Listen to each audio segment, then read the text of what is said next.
Yeah. third of it, Yep. why would you want to be the beta tester with your capital for something like this? By the way, it's the alpha run, so you're effectively an alpha tester for a Wow, company even that's worse. just they they did a like GoFundMe to raise for their first shipment, and now they've got their seed round of funding of $6 million, and in a company that has to support three different type of engineering efforts, one being the hardware, two being the software, and three being the client that goes on your phone to make all the good parts of this thing work. That's, I would say, $1 million run rate per month.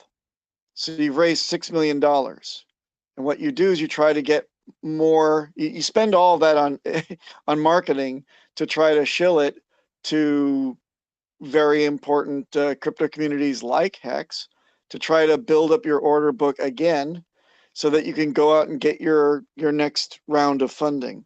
And last time I checked, you've got battle tested market leaders in the space, being Ledger and Trezor, that have survived two full Bitcoin cycles. I would very much like to see this company, you know, still be around in at least another full Bitcoin cycle. So 4 more years before I would even touch it. But you know what, Adrian, you're absolutely right. Why would we have this debate further if they don't adhere to the BIP 39 standard? It's like, it's ridiculous. And you were saying that people were complaining that they can't get their funds. Can you please explain? So I've joined to their Telegram group a few months ago and just watched the last 100 messages. And people were complaining that they cannot access it backwards, shit like this. Try to go on their Telegram. That stuff might still happen. Was Yeah, that specific to the SendGrid unit? Yes, yes, it's the yes. one with the QR That's messed code. up. Yeah. Let's give them a benefit of the doubt, okay? Let me give them the benefit of the doubt and say that the the people that are complaining are probably trying to do a migration from MetaMask or a Ledger or a Trezor wallet into their product, and it's not taking because they're taking a BIP 39 compliant seed and trying to put it into that unit.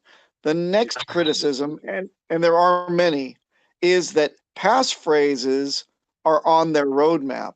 And for me, that's a no-go, right? That's just a showstopper. So if you don't have passphrase technology to be able to get hidden wallets on a hardware wallet, I'm not interested. Why would I want to downgrade my security posture by going into a standard 24 off of BIP 39 and not on, and not be able to do passphrase enabled hidden wallets? Yeah, That's and the 25th. Yeah, go ahead. just think Ledger and Trezor didn't try to reinvent the wheel. They just took the industry standard that is battle tested, it's audited, it's open source, it's out there. Everyone can check it out. They didn't try to reinvent the wheel. They just made the hardware device to work with it. Oh yeah, I'm agreeing with 100% what you guys are saying. That's why I waited for you to get on the line, Papa B, to ask you the question. It's going to be like a self Christmas present, but I think the other thing that caught me was the that QR code scan you mentioned with another hardware wallet that's available in MetaMask. But again, I'm a Trezor guy. Pretty much that's a feature I liked, but I'm just looking at Yeah, my notes from when I watched the but YouTube. hold on right there, Go Pew ahead. Pew. Yeah. Um, let me ask you, why do you like it? Convenience. Why is it convenient? It might be. How is Might it be more. convenient? Well, just the air gap between the laptop Okay, and the phone. But again, a USB okay, cable would solve that. Those are two completely different ideas. You're reading off their marketing script now. So I want to Yes. know, let's stick to convenience. You're telling me that using your phone, right? Because now you have to use your smartphone now to interact via camera to scan a QR code that's generated on the device or on the phone directly into the device. It's a Rube Goldberg solution. So I can't understand how the word convenience would be appropriate to describe it. I think inventive, but I can't understand how it's A, more convenient, or B, more secure, and air-gapped type of products.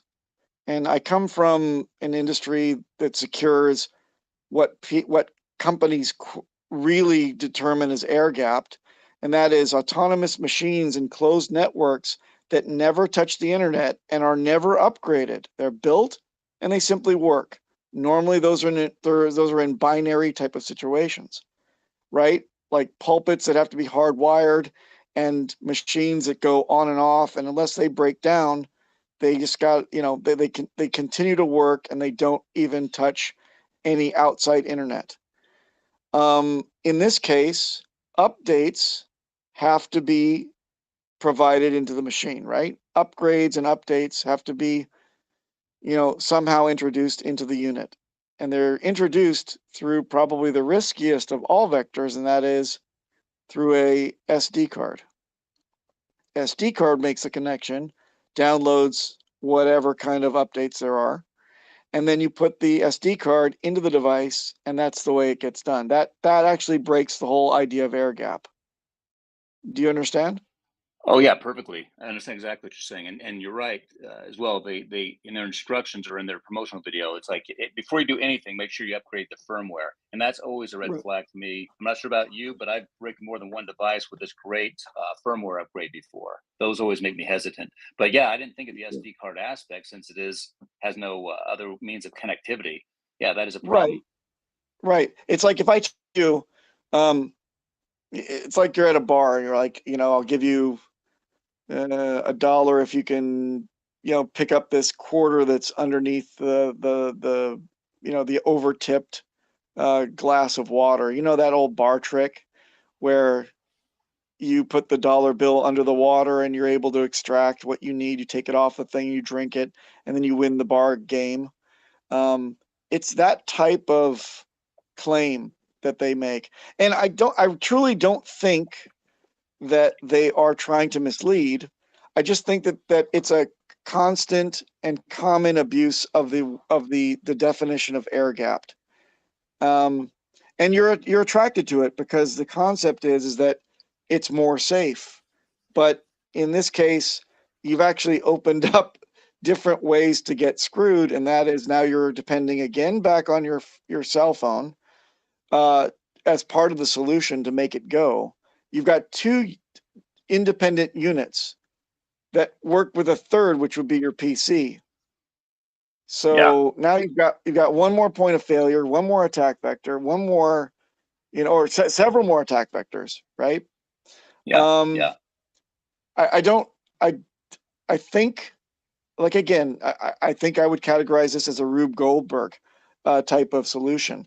It's a very arcane and detailed and crazy system to be able to accomplish something that already is done simply and elegantly in the current, offerings from Ledger and Trezor and others.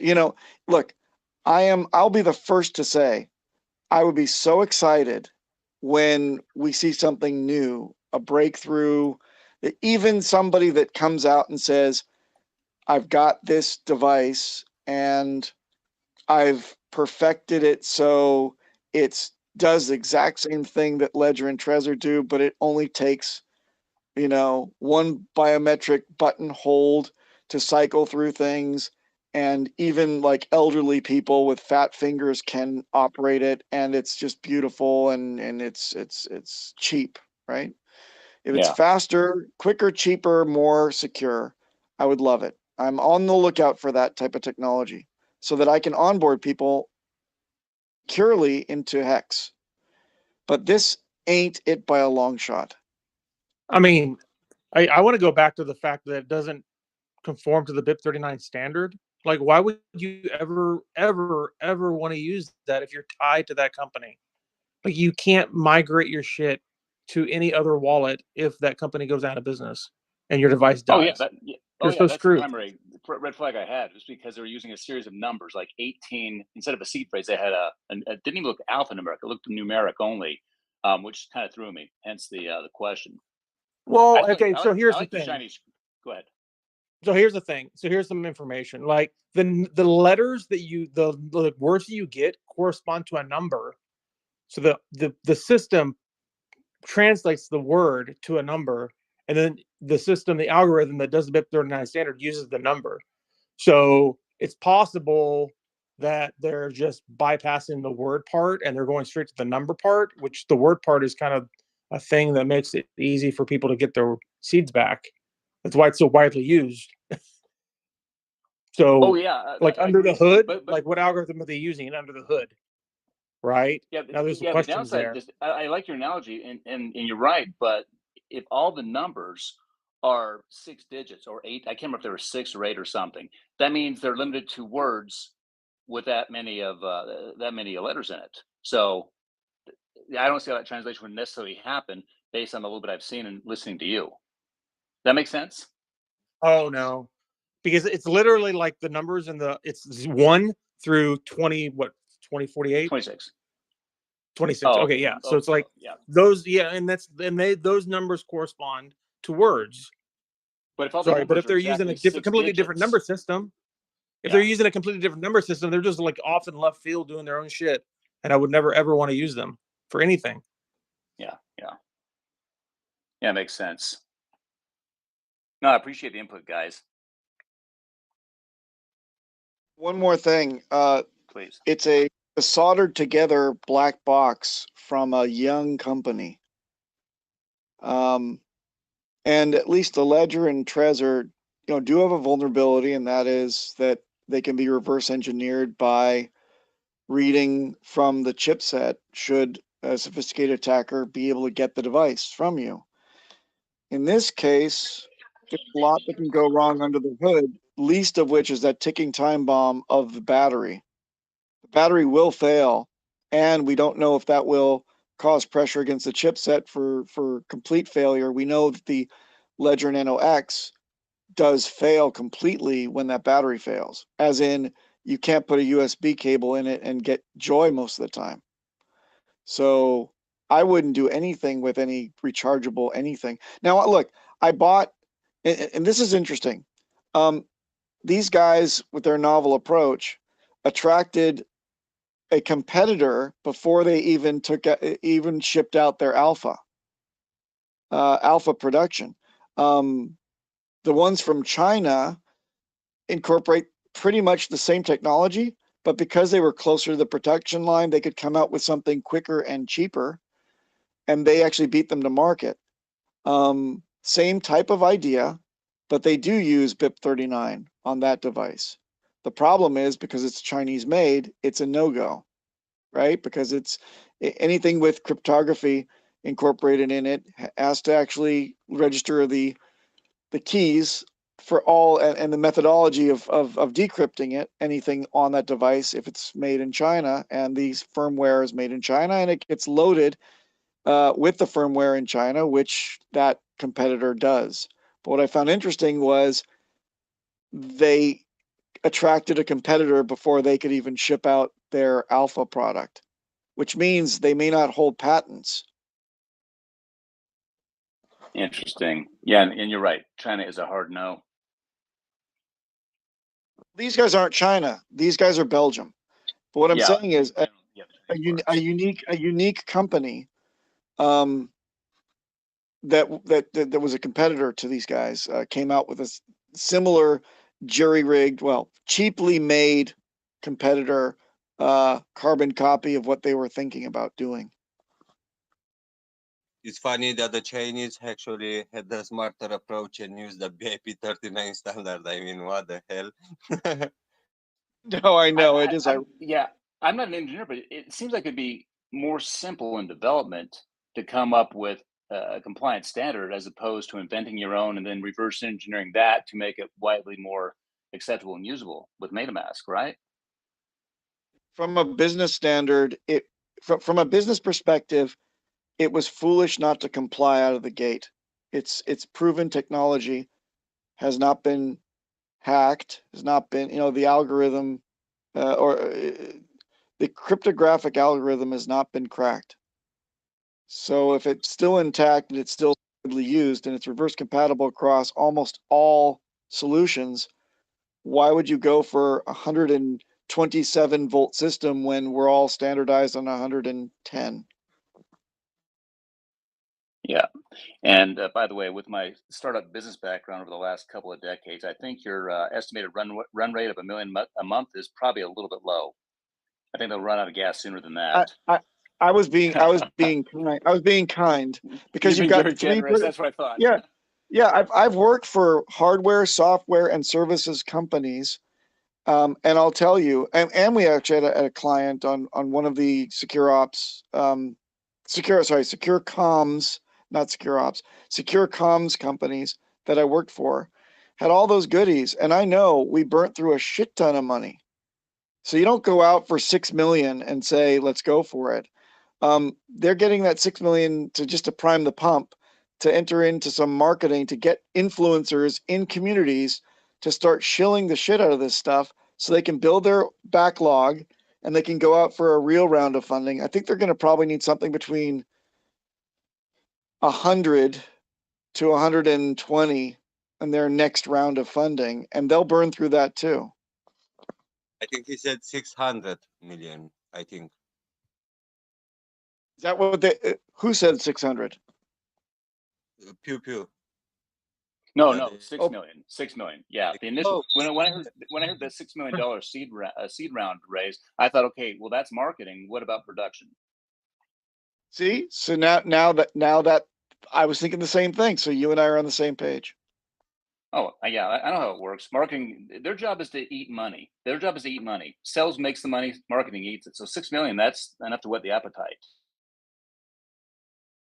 Yeah, but then they want to go to real, like, these are like angels, undisclosed interested parties, and a few named funds, and they're published on the website. Of course, it's a private company, so they don't have to disclose everything.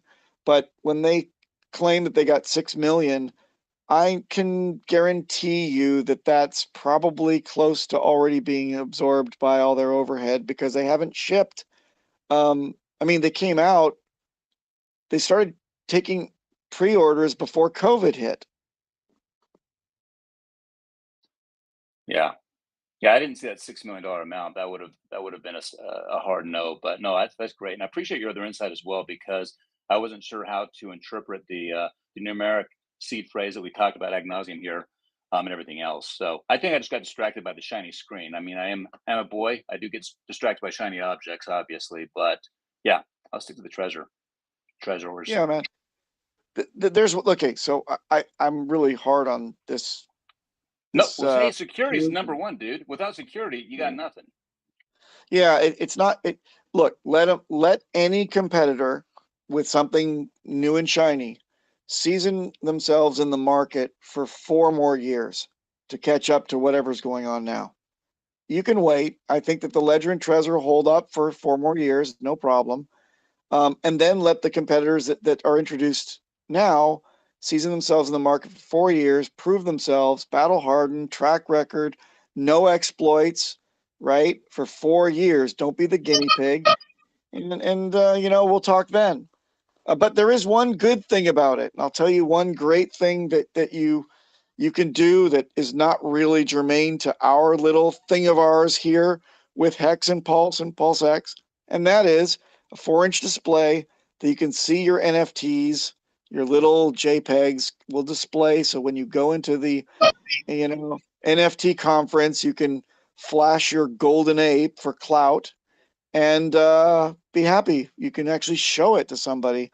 6 little golden apes will show up, and you can say, "Here are my NFTs. Can I come into the party?" And that will be your ability to get in with that little device.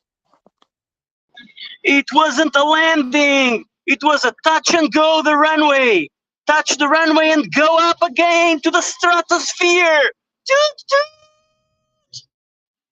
Well, Top Cat's had his Adderall. Yeah.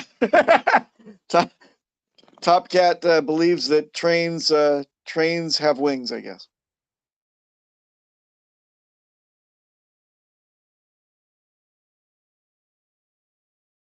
Yeah, the battery's a good point too. I'm not sure if anybody else here has had a Galaxy Note 5 with the exploding battery, but it's a thing. It's a real thing. Well, no. I think there was a Note 7, actually. I'm a big Note fan, and I think Oh, was that's it the the one that 7? yeah. Yeah, I've got a collection. Yeah, cool. You're a Note fan too. Awesome. I'm happy to see that the stylus is back for the new Galaxy. But anyway, I'm not saying that it's going to explode. I'm saying it's just going to simply fail. Go Yeah, I was grab just a exaggerating your point. I'm on the same page with you. I've got a new laptop that had the same problem. The battery died, and without the battery operating, I can't even plug in this HP laptop. So I'm sending it back to the shop. It's crazy, but I see how that translates directly to what you're talking about. It's a legitimate point. Battery dies, yeah. you're screwed. Yeah, lithium batteries will die over time. They simply will start to pucker, and as they swell, they lose charge, and then finally there's catastrophic failure. And God willing, there's no, heat generated that results in melting of anything. But it's quite possible that they could swell to the point where the chipset is separated from some soldering.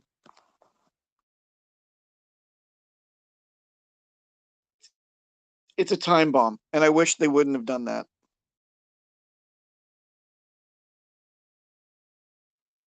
Yeah, I agree. No, you've given me some good insight and filled in the blanks and some of the questions I didn't even have. So cool.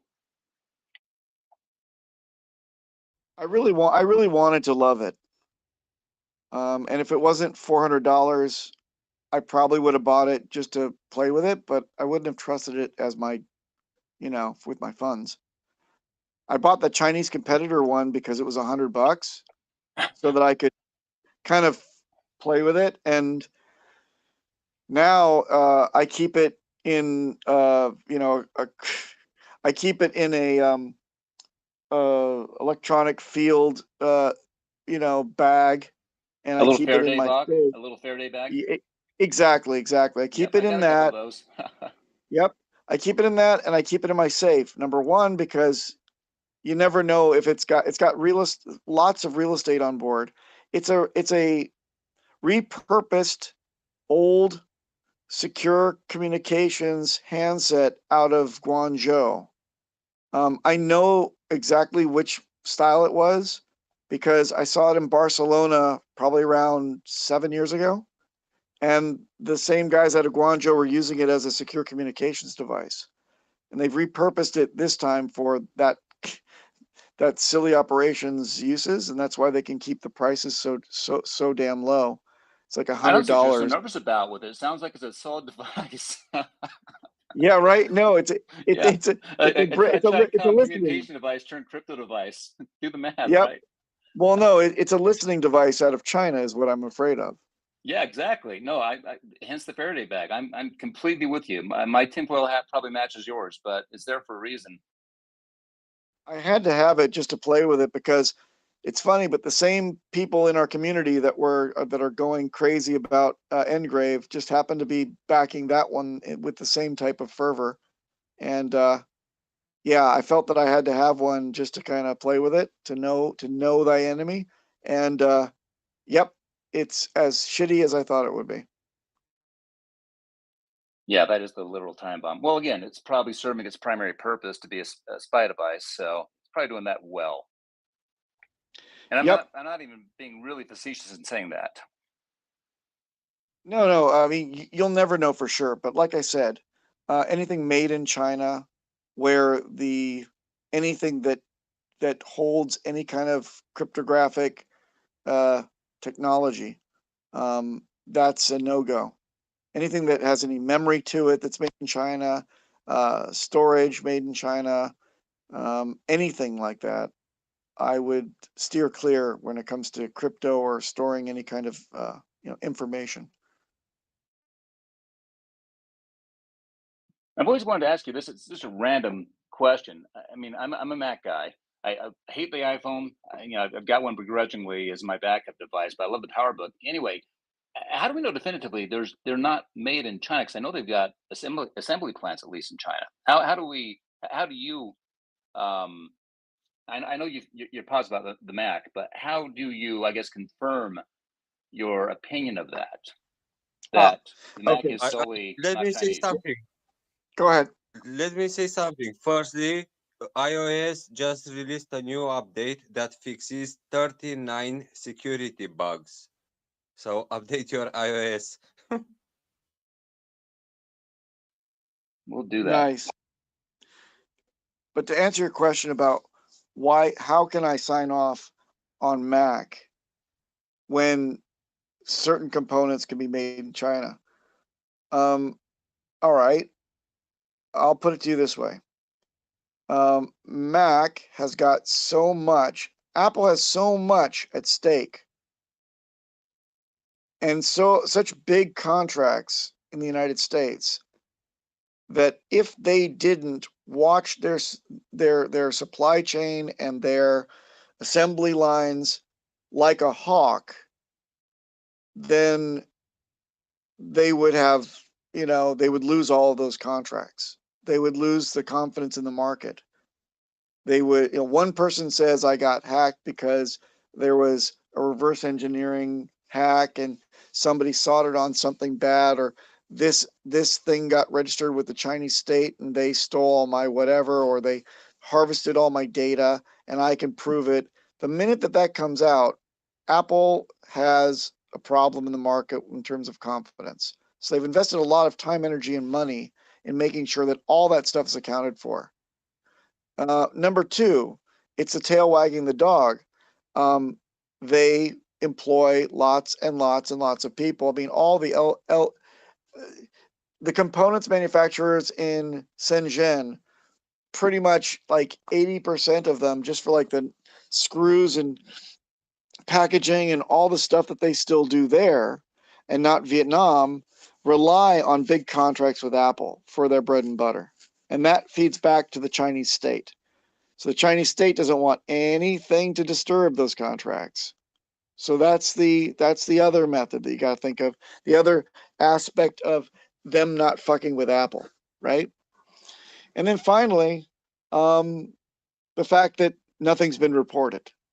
So first of all, there's the fear of something get reported. Second of all, there's the track record. So they've got a stellar track record as of right now. Now, that's not saying that something couldn't happen in the future, but they've been very careful in protecting that image. They've got something big at stake.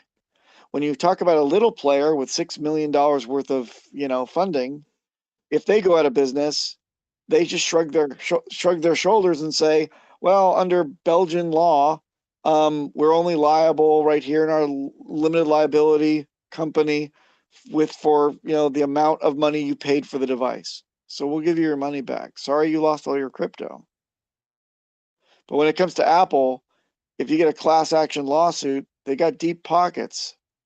And if they don't make you whole, if they screw up, well, they won't live, to play another day. No, that's a beautiful summary.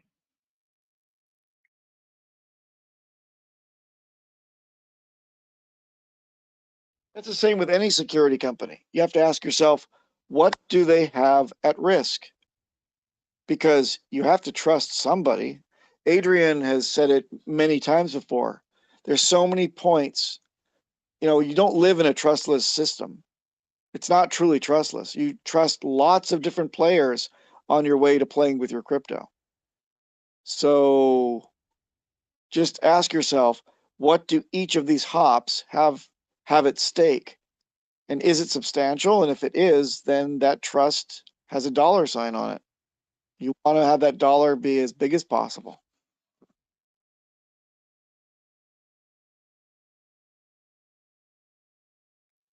Yeah, thanks for that, Papa Boner.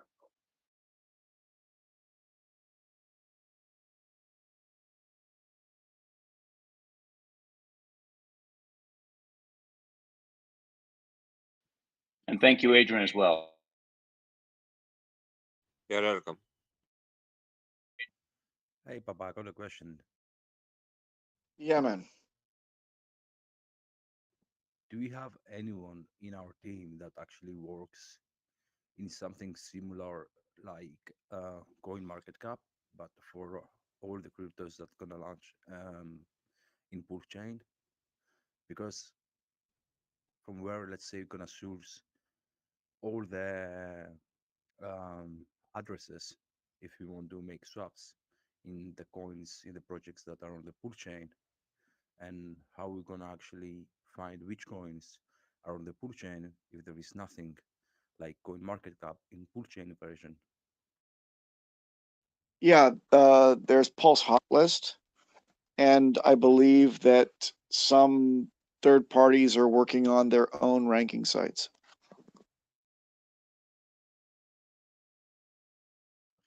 Pulse hotlist, you said? Yeah, it's just a list right now. It's kind of a simple list of and basic ranking, not by market cap, obviously, because some of these things don't exist because Pulse doesn't exist yet, right? But I'm sure that that will grow on that site. It's called a Pulse Hot List. They rank them in terms of they have some kind of rating system in terms of legitimacy or integrity of the team, or does it have a Telegram space? Is its code open source, or is its code closed, or is its code this or that, or has it been reviewed, or an interesting initial type of evaluation of each of the projects.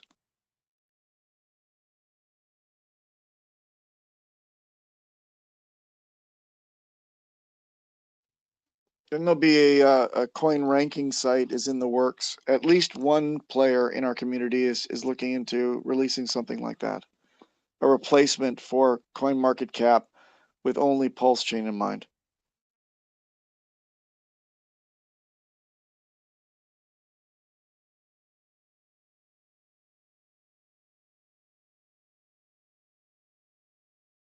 Thanks, Baba. I appreciate it, bro.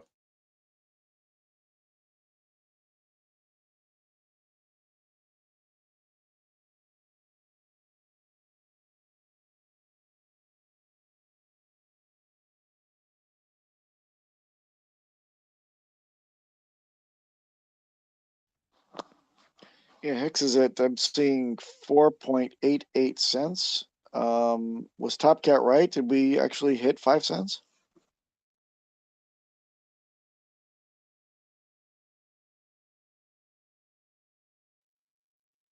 I show 493 on Trading View with the USD pair.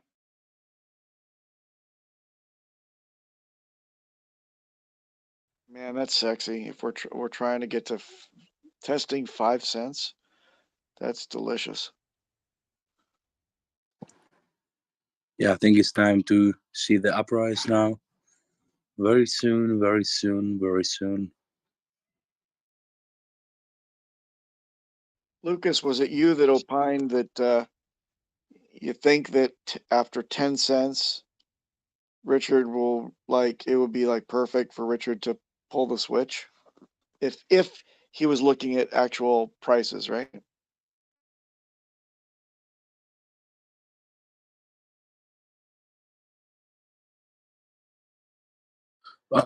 No, I never said that.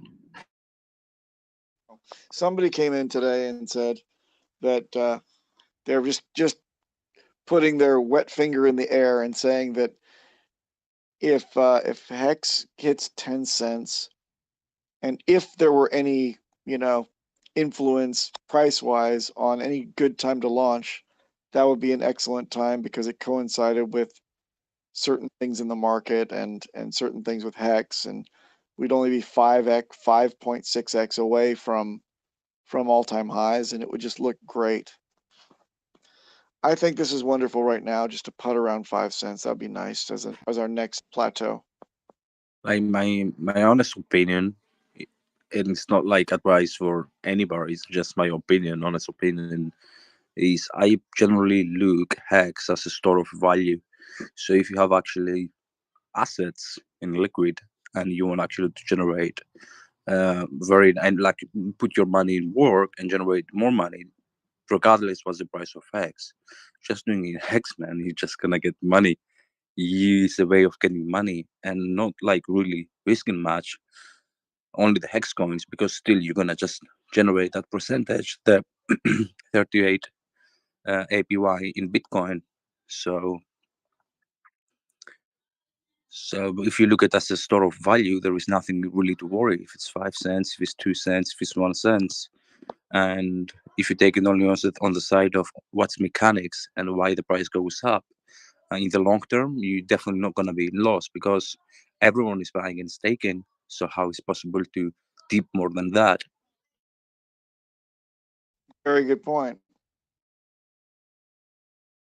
Like someone says, I have 100 grand. Okay, bro, buy Hex.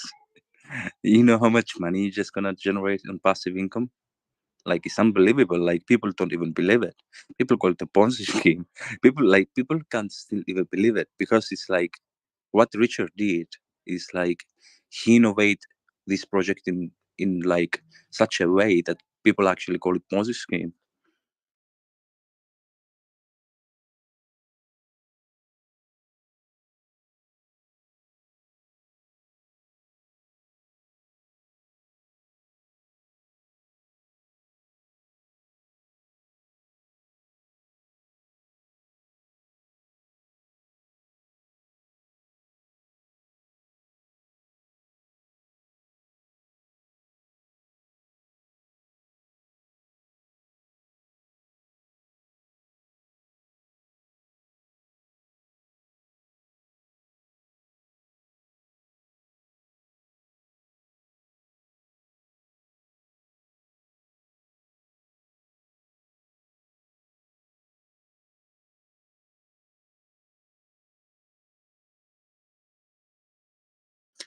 Influencers don't say that they buy Hex, bro. Everyone holds Hex.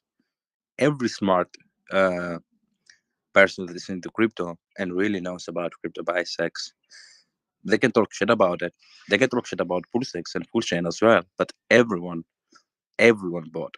Everyone. There were so many wallets outside. So many wallets bought. And but still gonna talk crap about it.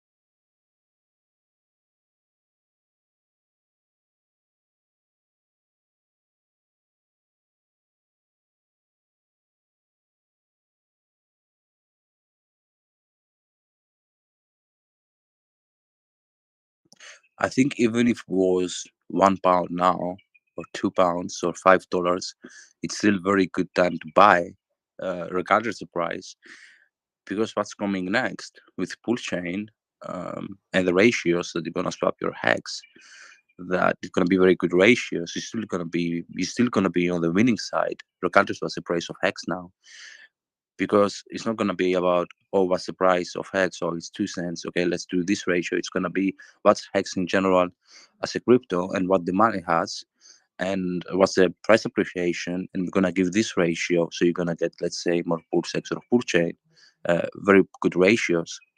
But if you're from the person actually that doesn't hold any hex or calls it a scam, let's say, and comes when you have actually to switch something, to swap something, convert something to get the PulseX, your rest of the coin is gonna be worthless. It's gonna be shit because they won't have the same price appreciation like Hex. So those who say, "Oh, how we missed PulseX and Pulsechain," bro, buy Hex. Don't look the price, just buy Hex. You know you're gonna find a very good ratio because it's gonna be one of the most appreciation assets in the Pulsechain blockchain.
Papa, I'm gonna make observation, and please tell me if I'm mistaken. If you're here and listening. Okay. So as we know, Bitcoin dips around 85-90%. And let's say the current dip is gonna be, let's assume, it's gonna be $10,000, let's say, or £10,000, whatever. That means that the next upcoming cycle it's gonna be 100K, because the 90% down it's 10K. So the next cycle is gonna be, let's say we're gonna reach. Is that a good way to look how the next cycle is gonna be? I think that's where Richard kind of estimates it to hit in the next cycle, and it must be because of a metric that's close to. I mean, that calculation seems about right. I think Profex or Adrian may be able to help you better. I'm worthless at 5 a.m. in the morning.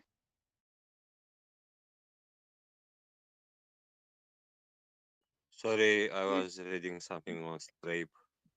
Yeah, I could not he's hear what you asking. said. He's asking what the estimate for Bitcoin. I mean, what's the metric that we use to chart where Bitcoin is likely to hit at the top of the next cycle? Oh, I'm not the person for that one. Maybe Top Cat. Top Cat would know. After I've heard that Richard Twitter space where he was talking with those Bitcoin maximalists, I'll totally make a mission out of my life to never ever touch again Bitcoin, just because of what those Bitcoin maximalists were saying. They're so freaking toxic. It's Oh yeah, they unbelievable. are toxic. You know why they are toxic? Because they're holding Bitcoin. That's why they are toxic. And they can't do nothing about it because it's worthless. Like pretty much as a coin. Different thing is the value of it, but it's like really worthless. It's a shitty project. They're gonna still defend, like a country that defends the enemy. They're still gonna keep defend because they have millions of it. And if they keep like talking crap, and there are gonna be loads of them, people eventually gonna educate by them because they have, let's say, this capacity of hundred of thousand people that hold Bitcoin. They're gonna spread the shit out to the masses, to the people that they are not educated in crypto, and eventually people are gonna start believing it. And we need actually people like Richard to say the truth. That's why they don't like Richard. That's why Hex is not listed on Coinbase, because Richard actually speaks truth about everyone, and they don't like it. But people who know about crypto, they know that Richard is right, and them are wrong.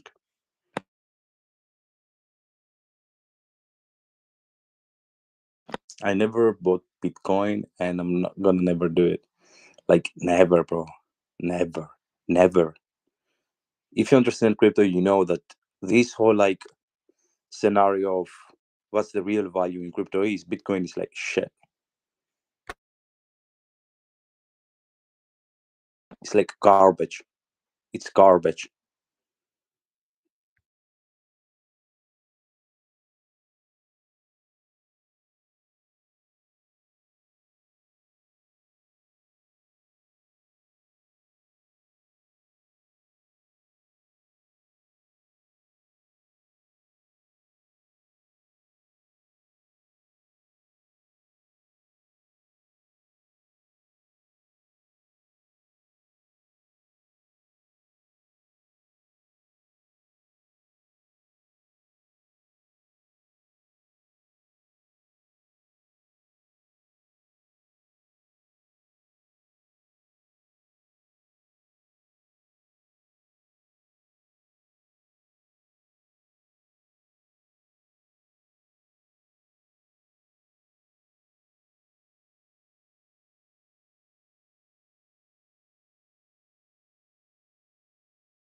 Papa, I'll DM you a YouTube link with a interesting video related to the actual state of economy right now. I've posted it earlier on the main chat, but I'll DM it to you now. All right, thank you. I am gonna sign off though for now. I'll chat with you when I'm done with my coma. Okay, have a good night. Thanks, guys. Good night.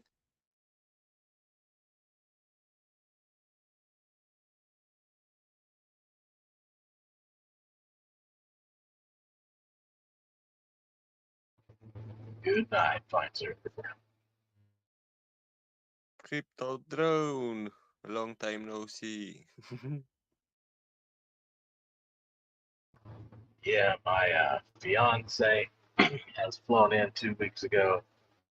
I've been super busy, making things comfortable, taking some time off work, getting my wedding plans, all such stuff. Been super busy the last 2.5 weeks. It's good to hear you. Good to hear many on here. Please carry on. It's good to be back. Yep, absolutely. I also had a little vacancy, so I wasn't here also. But nice to hear you. Thank you, sir. Likewise.